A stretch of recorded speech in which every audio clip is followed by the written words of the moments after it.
Let's get right into it. Number 10, the screen damage myth. If you grew up with a TV in the house, you probably heard some version of this. Back up, or you're going to ruin your eyes. It sounded serious, like sitting too close to the screen was basically a shortcut to bad vision, but that was the scary version, not the accurate one. Eye specialists have been pretty clear on this. Sitting close to a TV or computer screen can make your eyes feel tired. It can leave them dry, it can be uncomfortable. What it does not usually do is permanently damage your eyesight just because you're sitting too close. That old warning mashed together strain and harm like they were the same thing, and they're not. In fact, the real twist is almost the opposite. Sometimes a kid sits unusually close to the screen because they're already having trouble seeing it clearly. So the distance was never the danger by itself. It could be a clue, kind of like leaning in to hear better because the problem is the sound, not the couch. And that matters even more now because the old TV panic basically moved over to phones and tablets without changing the script. Screens can absolutely cause eye strain and dry eye symptoms. But the permanent damage myth? That part never really held up. The warning finger was pointed at the wrong culprit. Number 9. The poolside waiting game. You finish eating, start toward the pool, and suddenly an adult hits you with the old rule, not yet. Wait an hour or you'll cramp up, sink, and turn lunch into a drowning hazard. That warning stuck for decades because it sounds weirdly logical. Your body is digesting, you're about to swim, and those two things feel like they should clash in some dramatic way. But reviews from the American Red Cross Scientific Advisory Council and the International Life-Saving Federation found no real evidence that eating before swimming increases drowning risk. Even back in the 1960s, swim studies weren't finding some major meal-to-water collapse. The real version is a lot less cinematic. A big meal might make hard exercise feel uncomfortable. You could feel sluggish. You might get mild cramps. But that is a long way from the famous instant cramp and sink story people kept repeating. It's more like jogging on a full stomach feels off. Not like your body suddenly shuts down because you had a sandwich. And that's why this myth refuses to die. It takes a normal, slightly uncomfortable possibility and blows it up into poolside disaster law. General water safety still matters. The 1-hour doom clock did not. The dramatic version was the made-up part. Number 8. The crack that did nothing. That sound alone is enough to make a room mad. Somebody cracks their knuckles, everyone winces, and at least one person says the same thing.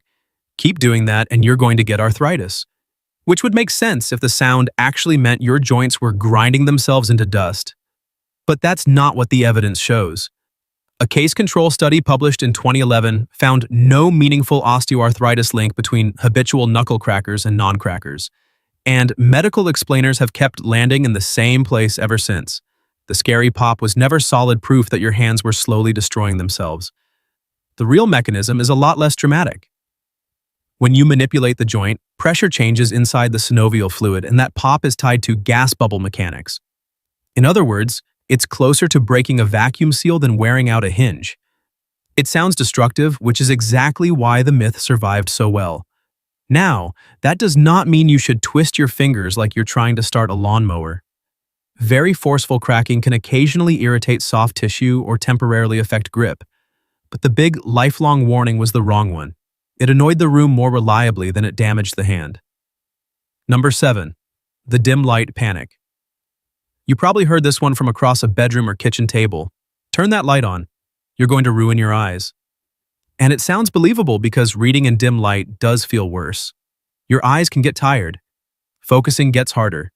Things can feel dry and annoying. But that is the part people kept mixing up. Eye specialists say low-light reading can cause temporary strain and discomfort. It does not permanently damage the structure or function of your eyes.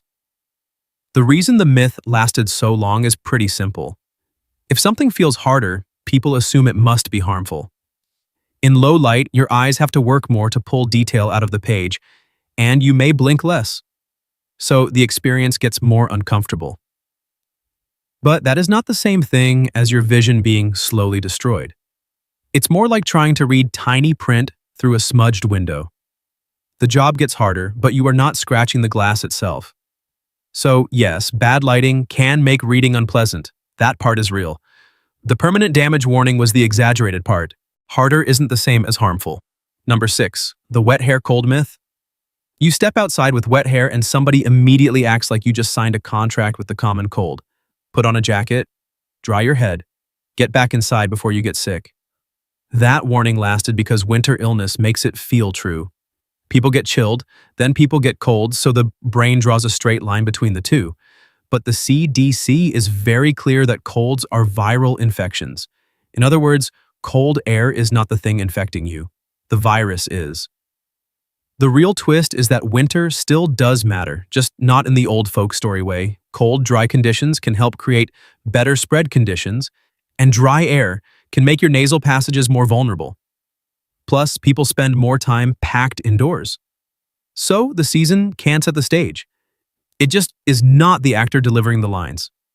Wet hair does not magically generate a virus out of nowhere. That is why this myth survived so well. It took a real seasonal pattern and pinned it on the wrong culprit. So yes, winter can help the problem along. But the old one-step version was always too simple. The weather set the table, but the virus ate dinner. Number 5. The coffee growth scare. A kid reaches for coffee and somebody always says it. Don't drink that. It'll stunt your growth.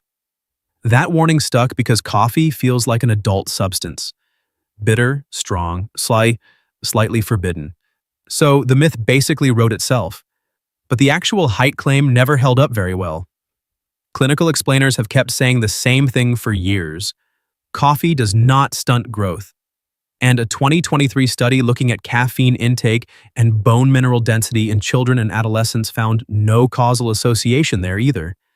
The real issue is that caffeine is a stimulant, and stimulants tend to mess with the stuff kids actually need. Sleep. Calm, appetite, restlessness. In other words, it's less about shaving inches off your skeleton and more like borrowing energy from tomorrow and paying for it at bedtime. That is probably why this myth lasted so long. There were real reasons to be cautious, but it might disrupt sleep and make some kids more anxious. Just doesn't hit as hard as it'll keep you short forever.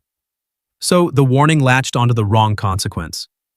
The thing coffee could mess with was bedtime, not your final inches. Number 4. The ulcer-blaming spice. You order something spicy, and there is always that one warning floating nearby. Careful. Keep eating like that and you're going to give yourself an ulcer. That idea lasted forever because it feels obvious. Spicy food burns on the way in, stomach pain burns on the way out, so people connected the dots and called it solved. But modern ulcer science ruined that neat little story. According to NIH guidance, the most common causes of peptic ulcers are H. pylori infection and NSAID use, not spicy food. So the old food villain turned out to be standing in the wrong lineup. The confusion came from mixing up cause and aggravation. Spicy food can absolutely make an existing ulcer feel worse for some people. That part is real. But making symptoms louder is not the same thing as creating the disease in the first place. Hot sauce is more like the smoke alarm than the arsonist. The real damage is tied to bacteria and painkillers messing with the stomach's protective systems. And that is why this myth stuck so well. The sensation felt guilty. The mechanism was somewhere else. The burning feeling made the wrong suspect look guilty. Number 3. The egg panic. Rewritten. For a long time, eggs got treated like little cholesterol grenades.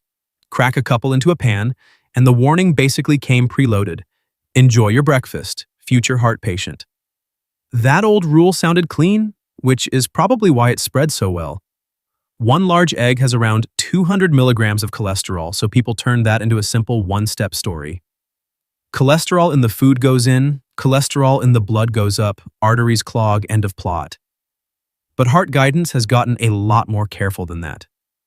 The American Heart Association has noted that observational studies generally have not supported some big, simple link between dietary cholesterol by itself and cardiovascular risk for everyone.